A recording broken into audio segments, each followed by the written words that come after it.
Hey there everyone.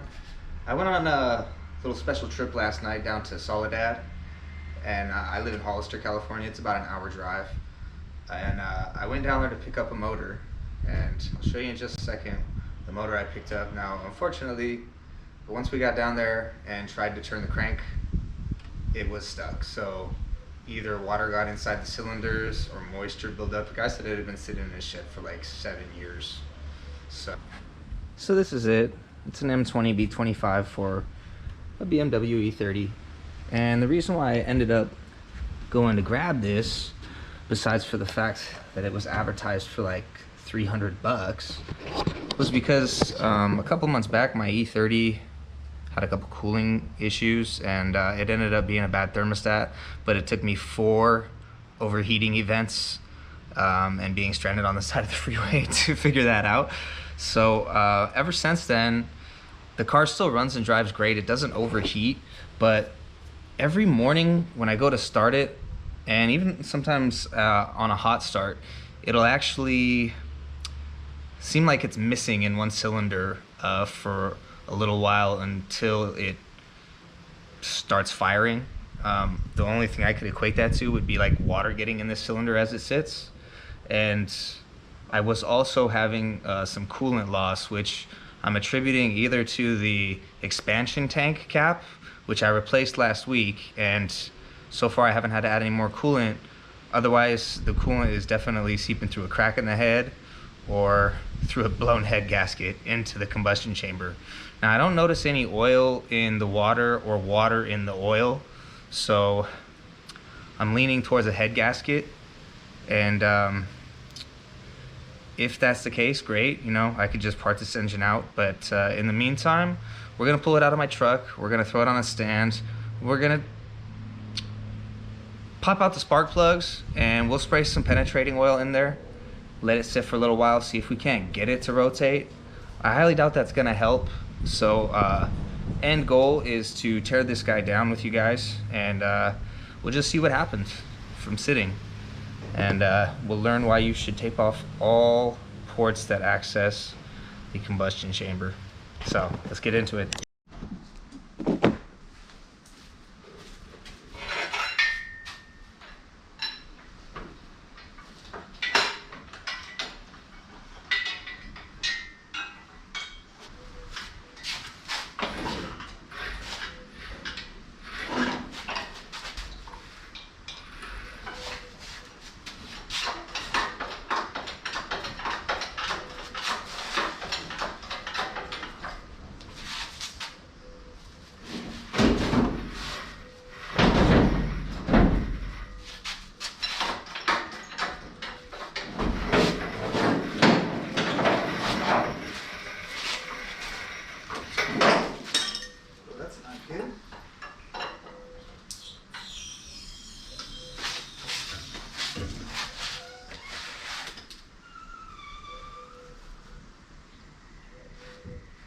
I think we're losing fluid out of that torque converter. I'm not sure yet, but I'm sure you guys are.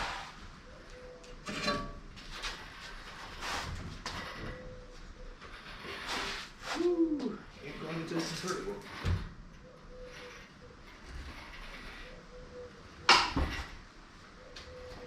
Gotta be careful of that oil pan. That's a nice couple $100, I imagine, these days. It is aluminum.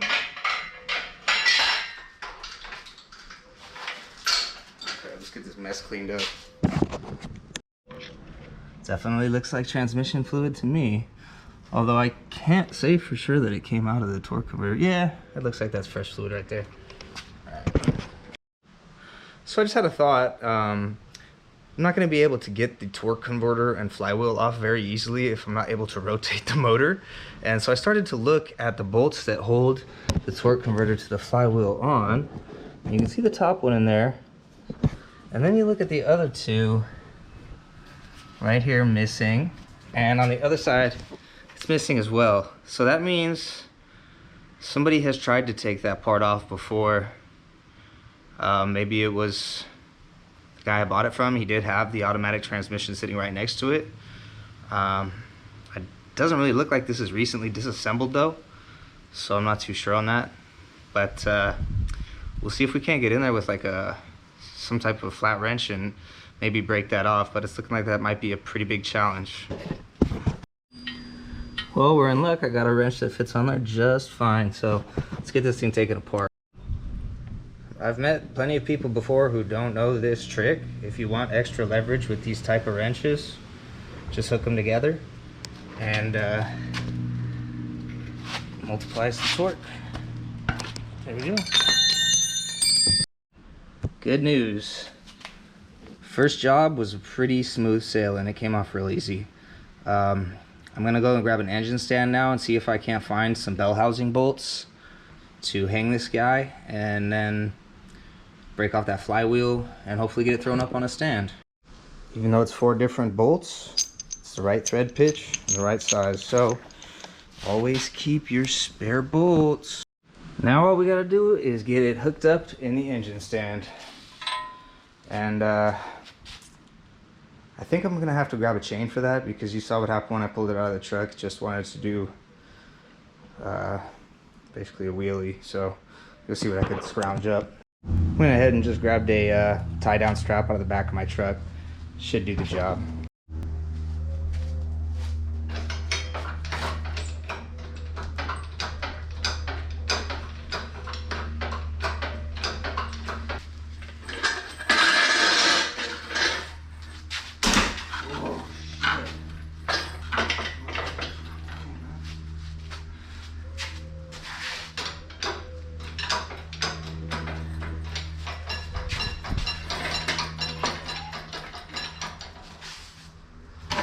Pin it to it.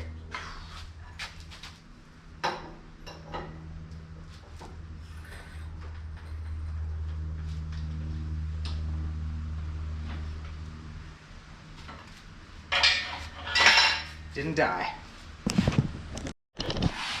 Alright, so obviously this motor still has oil in it, and that's going to be high on the priority list to drain it, but first we're going to strip off the wiring harness and hoses and such.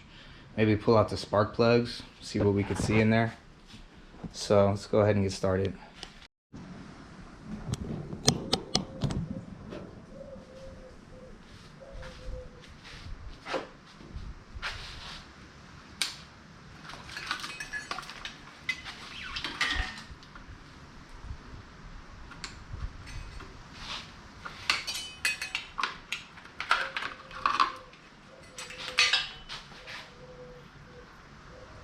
Ooh, that's some nasty sludge dripping out of this shit.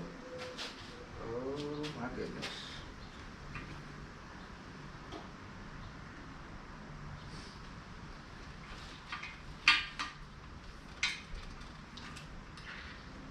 That shit feels like oil. Looks like there may be oil in the coolant.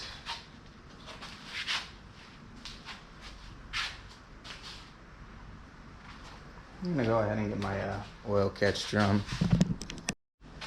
Got a little change in plans. I started stripping the wire harness off here, and it bumped the coolant hose from the back of the head down and started pouring out oily sludge from the top of the head coolant hose. So that's not a good sign.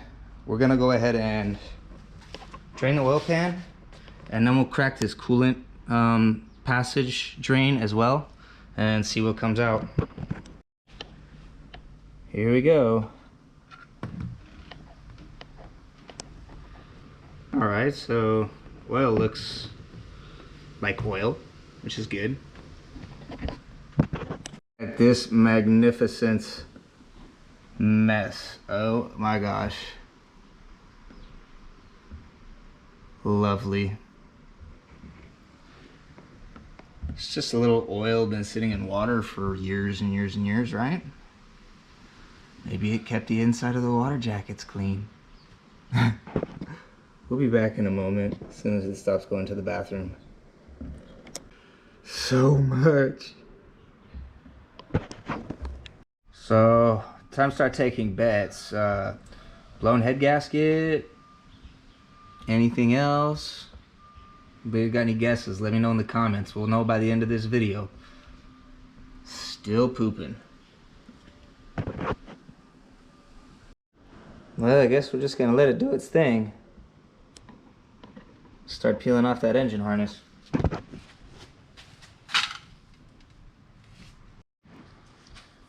It's kind of hard to maneuver around all the hoses right now because I don't want to have one go to a low spot and then the next thing you know, we're dumping that beautiful mess on the other side out this side. So, kind of got to be a little careful here.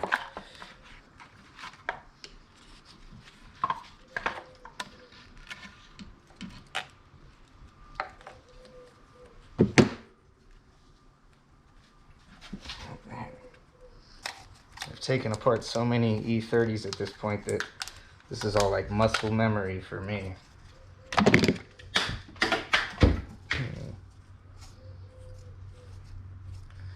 That's kind of tight. Let's see. Aha. Come on. There she goes.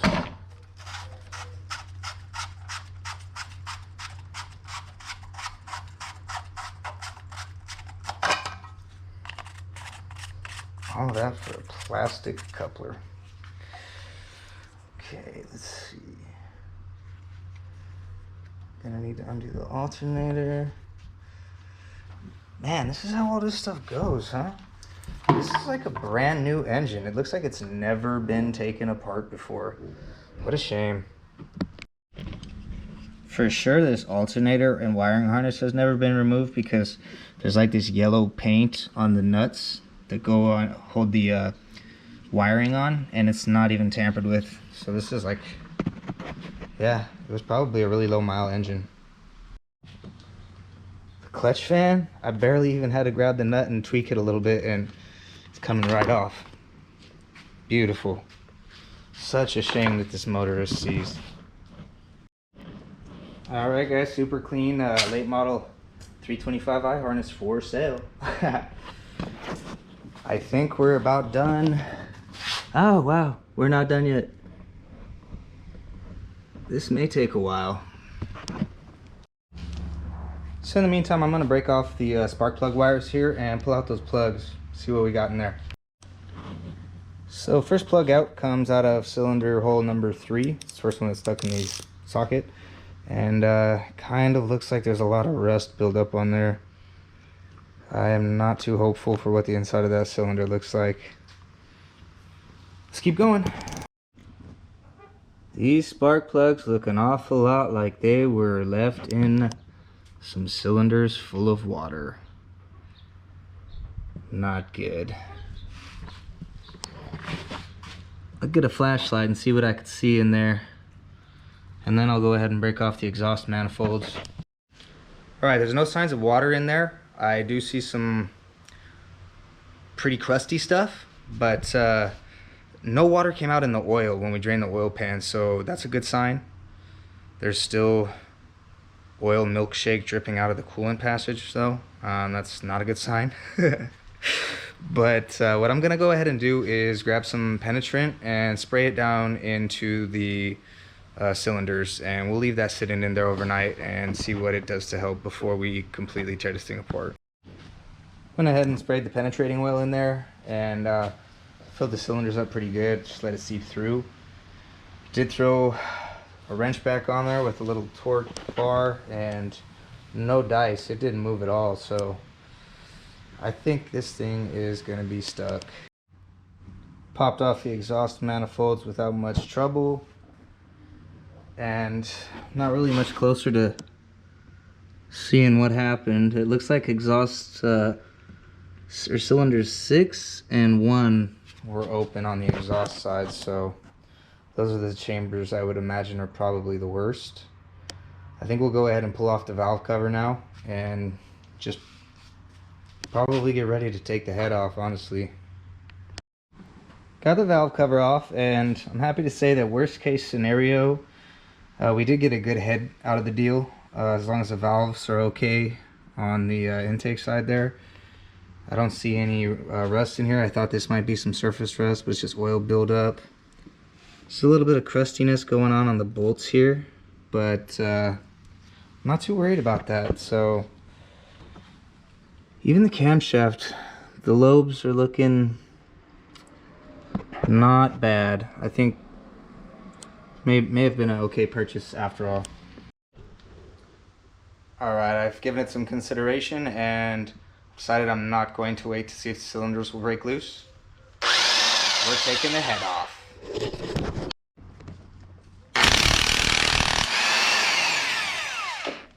Bummer. I'll have to get that one later.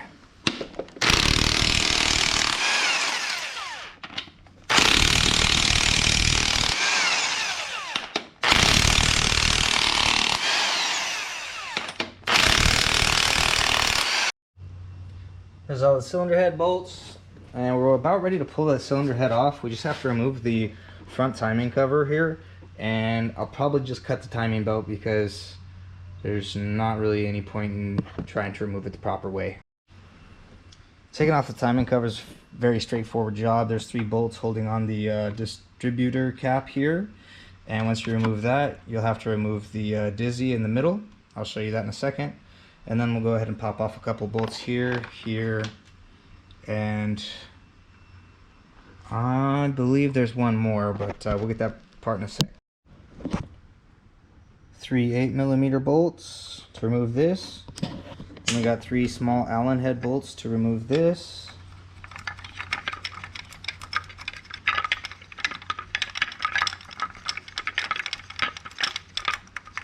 And once you remove the dizzy, you take out that dust cover there. And we remove this bolt, which is a 10mm, that bolt, which is a 12 or a 13. And we might have to loosen the stud that the alternator pivot bracket is on. I remember that this part of the casing tucks in behind there, so I think if we break this nut loose a little bit right here, this case should just slide right out. Let's see what happens.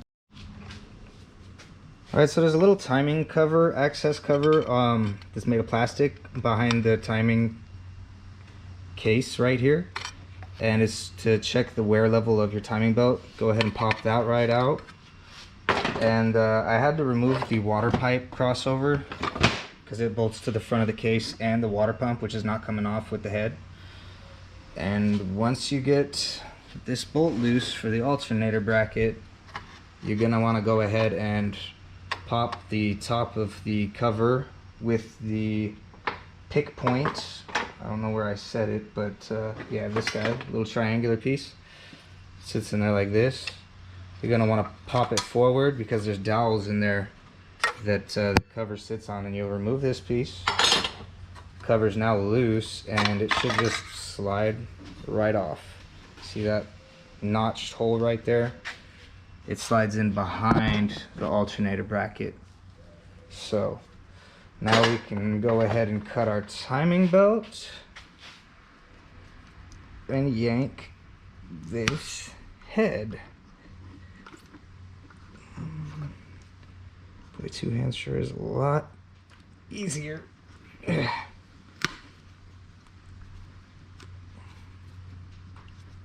Ta-da! Alright. Now, so the whole intake manifold assembly is going to go with the head when we pull it off. Get you guys set up in a good position to watch. Alright, so the first thing I'm going to do is rotate the engine back a little bit and put the locating pin into our stand here, just for a little added precaution. It is still draining some. It's going to get on the block, but I'd rather have it stable when we do this. And I should also probably not be wearing my nice clothes, but they're already dirty, so what the hell. Okay, that's in there. It's loose. I don't think it's all that heavy. There we go. Flip it over. See what we're looking like. Okay. Not well, I mean it ain't good, but got the camera. You see, there's some crust.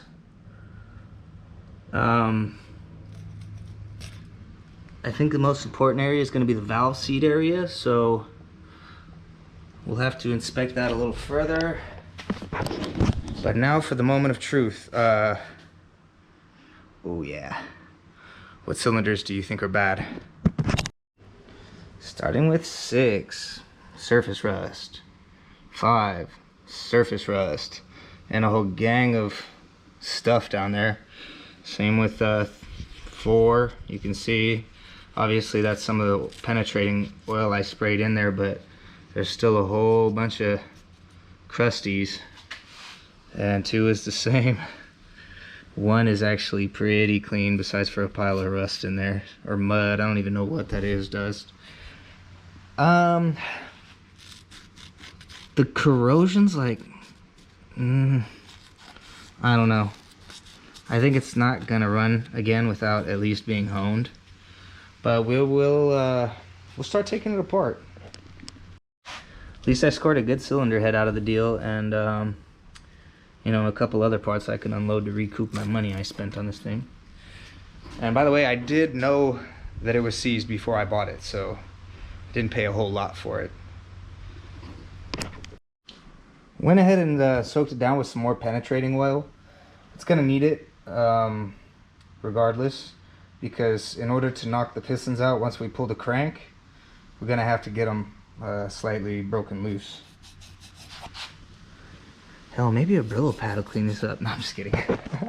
Stripped off the AC unit, the alternator, most of the front of the motor. I've left the water pump on for now because we're still oozing, and I think we are gonna be for a while. So really the only thing that's left to do is rotate it over, pull off the oil pan, and start tearing the bottom end of this thing out. I'm going to, however, wait on doing that until tomorrow, because like I said, my catch pan is not big enough to catch the whole length of this blocks. When I rotate it over, it'll leak out of all of these chambers. So we'll just save that job for tomorrow, and I'll post this video tonight, and hopefully y'all can tune in to the next one tomorrow, where we find out if the bottom end is salvageable at all. So I'll catch y'all then. Later. Just final thoughts.